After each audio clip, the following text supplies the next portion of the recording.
Beautiful weather for seed starting.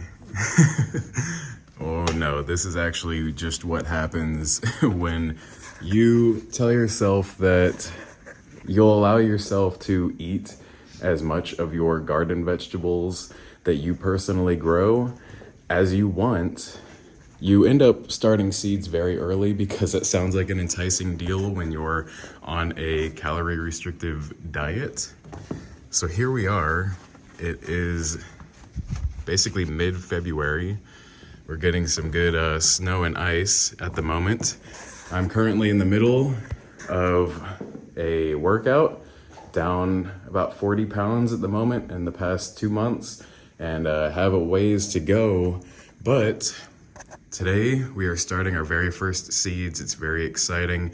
They are going to be celery seeds. And as a new gardener and somebody who's doing so also for kind of a health change and perspective, I have a lot to learn, and I'm certainly going to document the whole time that I spend. Let's go ahead and once this workout's finished, we'll go and start our seeds, and we'll talk about some exciting things. I already have a lot planned. I've taken a lot of notes. I'm going to share a lot of information with you all. So let's go ahead and get these seeds started, because the faster we get them growing, the faster we can eat. Wow, what a strange consistency this water is. That's just the most bizarre little gray area between freezing and just being like a slushy water. Anyway, check this out. Here's a little stash right here. I think it should be able to fill up the raised beds and the pots once I mix it with some extra stuff that I have.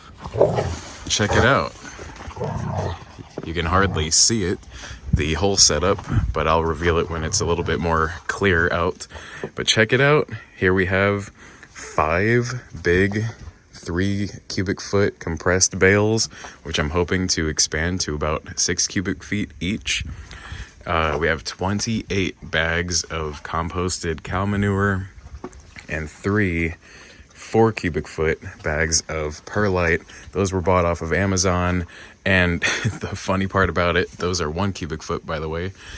I fit all 5 of these bales, plus all 28 of those bags of compost, plus some extra stuff, and my little compact SUV Jeep Patriot over there, which not only grossly exceeded the weight capacity, but I mean, we made it. It was sagging the tail end, so that's pretty cool. Cal's doing all right. I guess Glizzy went. Oh, there she is. She's stealing my firewood. I was gonna show off my firewood, but she comes in here. This is probably only half that I actually have, because the rest is laying on the ground somewhere, because this little girl discovered how to sneak in. Anyway, let's go ahead and make our way in and start the process. There we are, officially snowed in. And here's the grand reveal. This is what we're working with.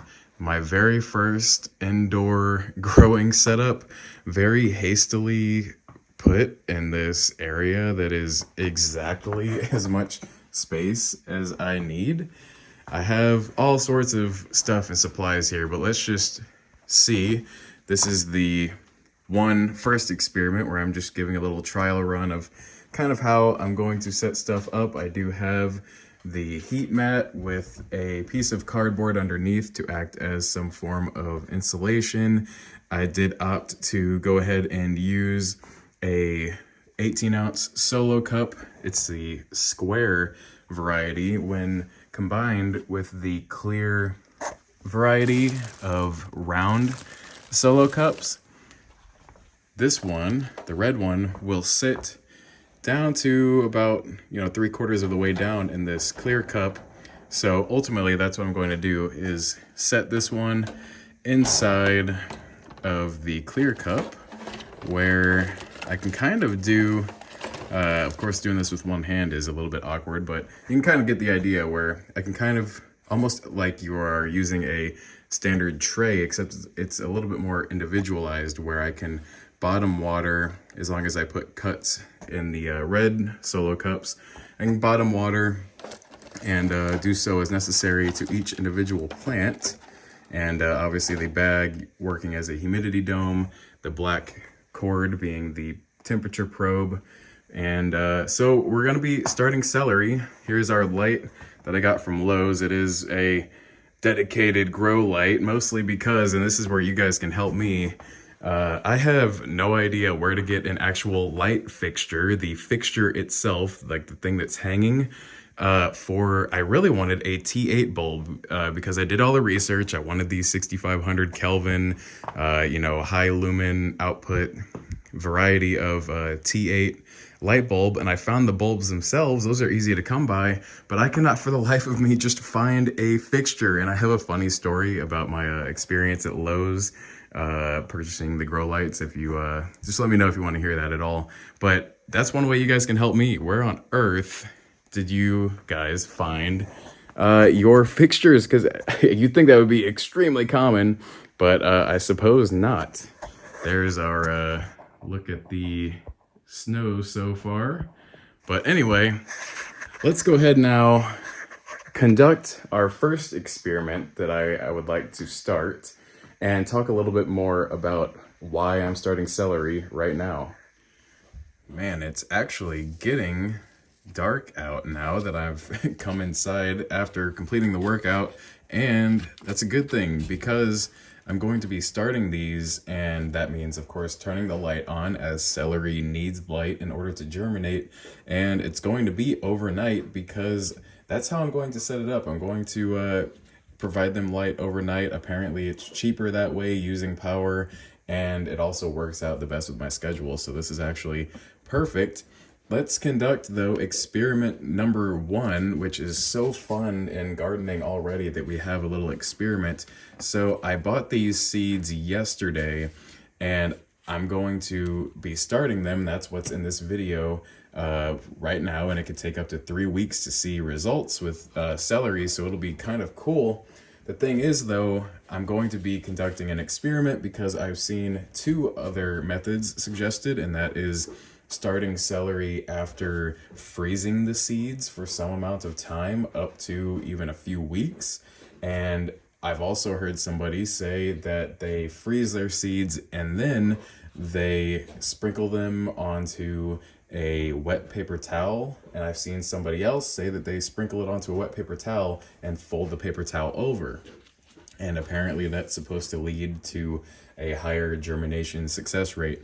So let's go ahead and save some of these celery seeds for a little bit of experimentation besides what we're doing today, which is just sowing or starting the seeds indoors right now, just right out of the store-bought packet. That's also very cool because celery starts so early. That's getting on to why exactly we are starting this right now so early. 10 to 12 weeks. This packet specifically says 10 weeks, but everywhere I look online, I've seen up to 14 weeks, I think, how early you can start celery.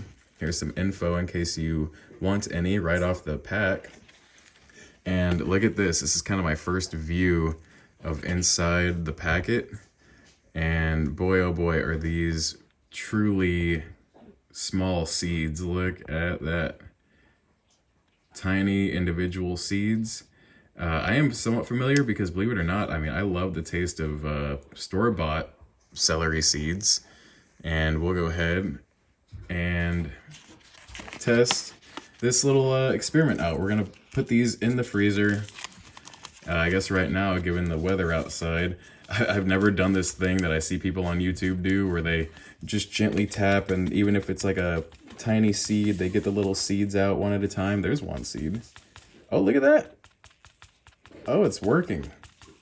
Look at that little method right there, just getting all the little seeds out. So many seeds, actually. I think I only need like 6. I'm not gonna lie. My ultimate layout that I have for my garden only ultimately has one celery plant because I'm not working with the most space right now. And look at that, I have the seeds right here. And, you know, I'm doing a lot of experimenting. I find that to be part of the fun, is just so many experiments that you can run. So we're gonna do that, but in my ultimate garden layout, I'm only really wanting one celery plant. But I feel like maybe a lot of people say that, and then they end up expanding. Either way, we have a bunch of celery seeds here, and I'm actually really glad that the packet dumping worked out really well. This is what we are left with, and that's plenty to run some experiments in each method. And we are going to just put this in the freezer and go ahead and check it out in a few weeks, I guess. Here's the raw look inside of my freezer. Oh boy, look at that. There's those right there. That's a 50 variety seed cache or seed cache that I bought on eBay probably 4 or 5 years ago at this point. I'm gonna hopefully just throw this in the back and just remember to hopefully it'll just keep frozen. And there it is though. There's some of my foods. If you are into weight loss and that type of journey, then you might be interested in that. And if so, then you'll certainly be interested in this channel. Let's go ahead and continue. So I got this idea from Next Level Gardening, and he apparently got some of the inspiration from Scott the Gardener, or Gardener Scott. I forgot his exact channel name. Anyway, I have 3 of the sides done. You can see what I was talking about, cutting little triangles at the bottom. And then when I stick this into the clear cup and it's sitting a little bit above the bottom of the clear cup, I can fill with water and basically see that it's, you know, midway up the triangle, just to keep it still watered from the bottom. This, by the way, the Leatherman, oh man, the Free K4, I believe it's what it's called. Yeah, the Free K4 is so razor sharp. When I first got this thing, my friend was joking around with it, and he put it up to his thumbnail, the nail on his thumb, and it actually, just as a joke, he held it up there, and it ended up cutting a tiny little, like, microscopic layer of skin off of his thumb, just like shaving it, like not in a bad way, but just in I mean, it was impressed. It was almost like shaving sharp, but to the point where it shaved a layer of skin that I'm not even sure that I knew existed off of his thumb, which is kind of interesting. So we have that little triangle there. We're gonna bend it on out and then cut this little tab off with some scissors. And now we have a little container with drainage holes. There we go. Speaking all about the seedlings needing heat, let's go ahead and get ourselves warmed up here. Step 1, I figure pre-moistening. I mean, this potting mix, or rather seed starting mix straight out of the bag from Lowe's, is extremely dry.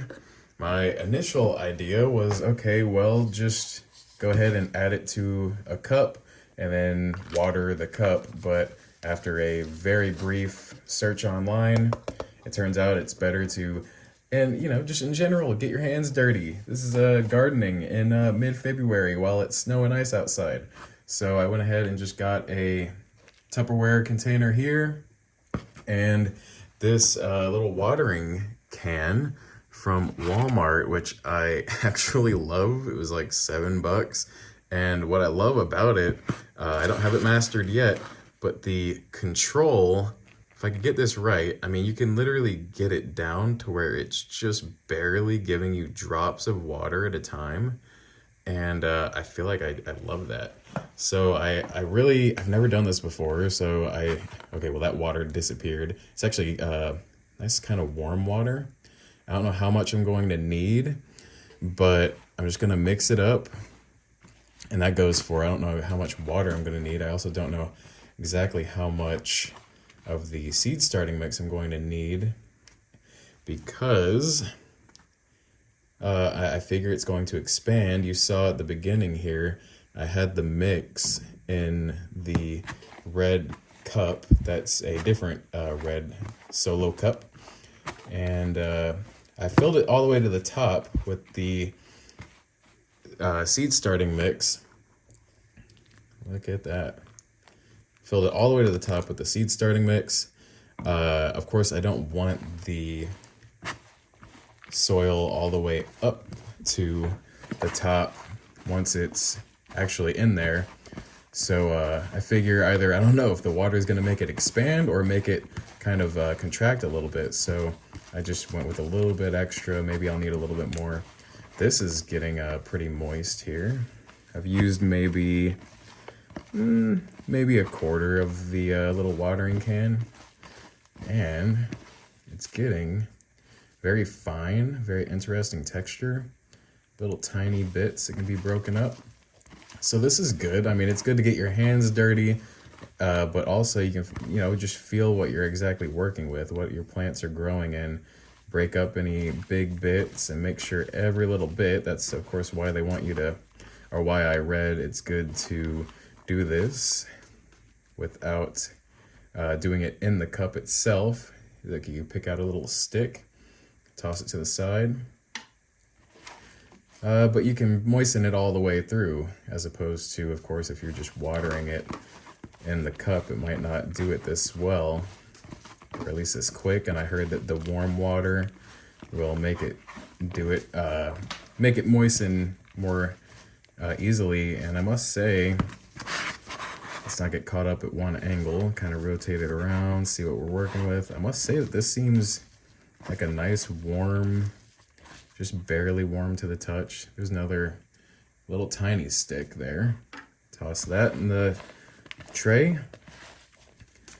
And this seems pretty nice. Oh man, I hear the crackling of the fire. So, I mean, let's see, let's get our actual red cup.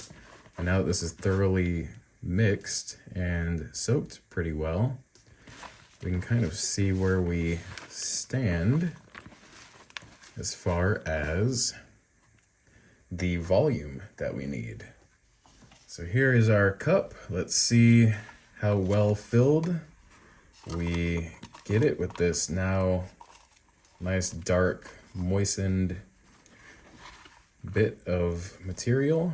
It looks like it expanded with the water, which I suppose makes enough sense.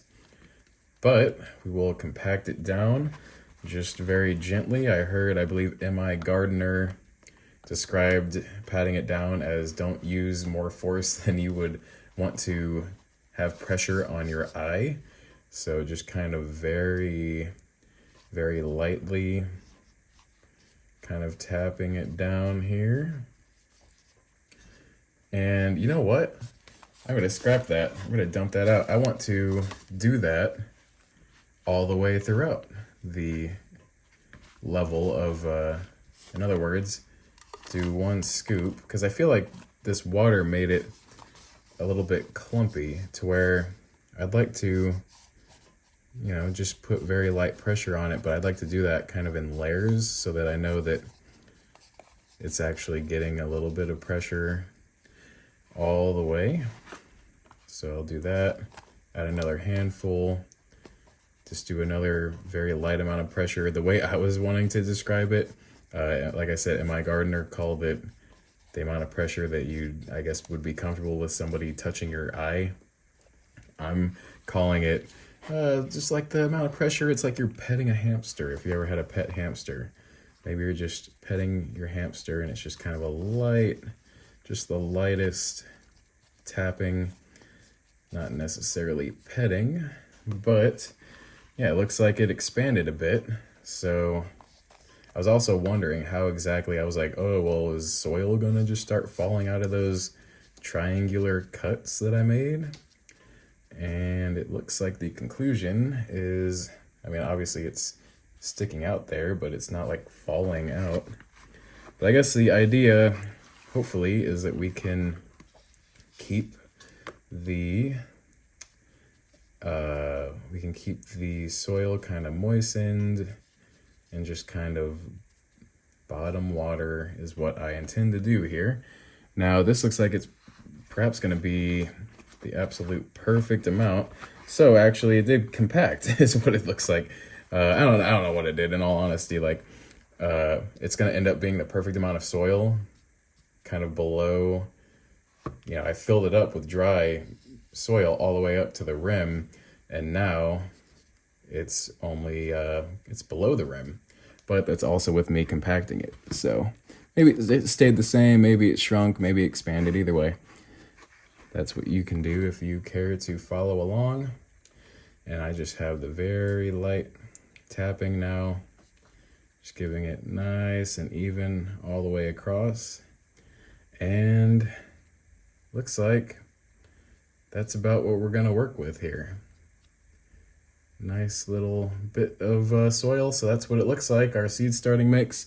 And we're left with essentially nothing left. So that was the perfect amount. I want to leave enough for obviously the ability to water the seedling without it spilling over the cup. And there we go. So I call that pre-moistened soil loaded in the cup. So a couple of notes here. This is exciting. It is time to plant the first seeds. I'm going to be making 2 of these though, just as an insurance policy. That's why I said earlier that I am going to use 6 seeds. I'm going to use 3 in this one. I'm going to copy this, put 3 in another one, plus the experimental ones. We'll see what ends up happening. In order to germinate though, like I said, I showed you the heat mat, but I will not be, when germinating, using the clear cup. I just don't see a need for that necessarily at the moment. That'll be for after germinating. I want as much heat as possible to come into contact with this cup, and also I just don't believe it's necessary, right, to germinate the very first little while. I will be using the humidity dome little plastic bag there with the temperature probe, and it will be a test. This is another awesome example of why it's so cool to start this early, because let's say, for example, the heat mat that I got just in the mail a couple days ago, what if it doesn't work? That gives me time to return it and get another one, or go to the store and buy one and still have time. So that's why this is all just fun and good. I did add a tiny amount more soil, and so this is the interesting part here. I'm not gonna try to make a huge deal out of it, but let's go ahead and see if we can get just a few seeds going inside. There's one. Boom. Here comes 2. 2, 3. That is like 3 perfect seeds. Wow. Do I want to put 1 more or just keep it at 3? I think we'll put 1 more just for skill. Bonus points. That last seed right there. So there's 4 seeds, and the thing that's tricky about celery, in fact, if you don't know, celery is quite tricky apparently, regardless. It needs light to germinate, so that's why I have the grow light on, but it's still good to keep it moistened and stuff, so it might be good just to, of course it's impossible to actually see the seeds, but I'm going to tap around here and just hope that maybe, I'm pushing it in just enough to hit a seed down to where it's just packed a little bit into the starting mix. And there, I'm going to call that okay. Went ahead with 4 seeds, and you're going to drop the sandwich bag on top. It's a normal size sandwich bag. It fits snugly over the 18-ounce solo cup. There we go. It's a perfect fit with the solo cup. Now my pre-made hole for the temperature probe. And then I will simply insert temperature probe into the soil like such. And now that's what we're working with for starting our seeds. Let's hope that went correctly. Going to place it directly under the light. It's 6 inches under the grow light, as it should be according to the specifications. And now that's what we have. That's what we're working with. I'll get the other one done, and holy smokes. I am so curious if this thermostat is actually going to work. I just plugged it in, and this is the default reading that it's getting from the probe of the soil, 69.6, but again, that's with kind of warm water. I'm going to hold this button here and change it to, I'm going to say 75 degrees, and go ahead and I'll do 76 just to see if it can really handle, basically I want to know if it will actually heat, you know, how well will it heat, because, you know, normal seed trays that these are made for contain such a smaller amount of soil. You know, it's only, you know, like a little 1 inch by 1 inch square. This is a nice big tall cup that I'm hoping to, of course, you know, grow these plants in for a while. And so I'm just curious how well it'll heat. Will it even get to, you know, 75 degrees? That's going to be kind of my ideal temperature. Most of the plants that need the heat mat look like they're going to need, let's double check if that's saved. Most of the plants, yeah, 76. Okay, cool. Most of the plants are going to need about 80 degrees, but this one seems like it can tolerate 80 degrees from what I see online, but it seems to more like about 75.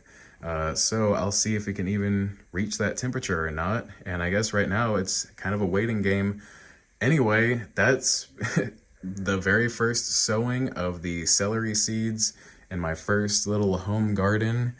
And let's just see what happens. Thank you so much for joining me on this little journey. And I'll check back in with you whenever it's an important time to give you an update. Have a good one, you all. And thank you so much. Stay tuned. Just really quick, y'all, as tradition is on this channel, with me losing weight at a pretty rapid pace, I'm going to show you what I'm eating for dinner. I eat 1,200 calories per day, and this is in one meal that is 500 calories in the morning, and one meal that is 700 calories in the evening. It being evening, this is my 700 calorie meal. It has over 50 grams of protein in it, and it consists of, we have a caramel rice cake with Walden Farms 0 calorie pancake syrup, as well as a chocolate rice cake with Walden Farms chocolate syrup.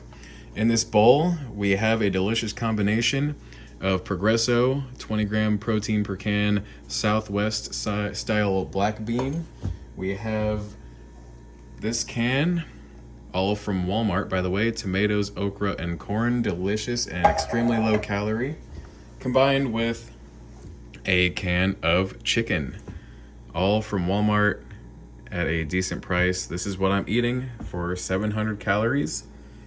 Thank you all again. I may add some jalapenos and pepper, we'll see. But anyway, that's what's for dinner. Have a good one.